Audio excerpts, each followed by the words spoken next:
পশ্চিমবঙ্গের তৃতীয়বারের জন্য মুখ্যমন্ত্রী হতে চলেছেন মমতা বন্দ্যোপাধ্যায়। সিবিআইয়ের জুজু দেখিয়ে বাঙালিকে দমিয়ে রাখা যাবে না। আসন্ন নির্বাচনে বিপুল ভোটে জিতে তৃণমূল কংগ্রেসই ক্ষমতায় আসতে চলেছে। সোমবার পূর্ব বর্ধমানের জামালপুরে জানালেন রাজ্যের মন্ত্রী মলয় ঘটক। এদিন জামালপুর ব্লক তৃণমূল কংগ্রেসের উদ্যোগে একটি বাইক র্যালির আয়োজন করা হয়। বাইক র্যালিটি আজ আজাপুর থেকে 2 নম্বর জাতীয় সড়ক ধরে মাধবপুর পর্যন্ত দীর্ঘ রাস্তা পরিক্রমা করে।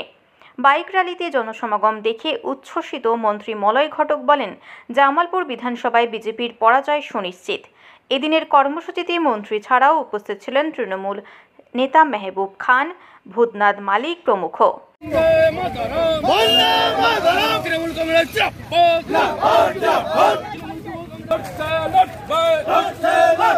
মাননীয় মন্ত্রী মলয় ঘটকের নেতৃত্বে জামালপুর তৃণমূল কংগ্রেস লড়ছে।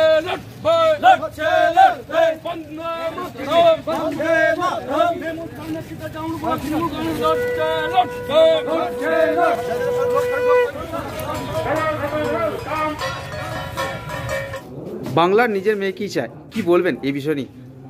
দেখুন, আমি একটু আগে একটি সভা করলাম, যদিও আমাদের কর্মী সভা, যারা মোটরসাইকেল র্যালিতে যোগদান করেছিল তাদের সমাবেশে আমরা বক্তব্য রাখলাম। তো আমি বক্তব্যে একটাই বলেছি যে 2021-এ তৃতীয়বারের জন্য মমতা বন্দ্যোপাধ্যায় মুখ্যমন্ত্রী হবেন, সেটা নিশ্চিত হয়ে গেছে। এবং এটাও লিখে রাখুন যে তিনি যতদিন থাকবেন পশ্চিমবঙ্গের মুখ্যমন্ত্রী তিনিই থাকবেন, তাকে কেউ সরাতে পারবে না। আগামী দিনে কি ভাবছেন এই বিধানসভা নির্বাচনকে? বিধানসভা নির্বাচনে আমরা জিতব।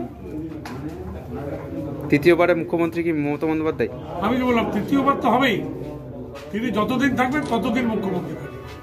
এই ভোটের সময় অভিষেক বন্দ্যোপাধ্যায়ের বাড়িতে সিবিআইয়ের হানা দেওয়া, ফিরা থাকি, এই ঘটনা কি চোখে দেখছেন?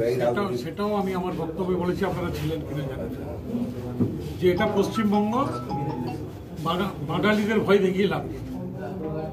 আমরা স্বাধীনতা সংগ্রামে অগ্রণী ভূমিকা বাঙালি নিয়েছিল।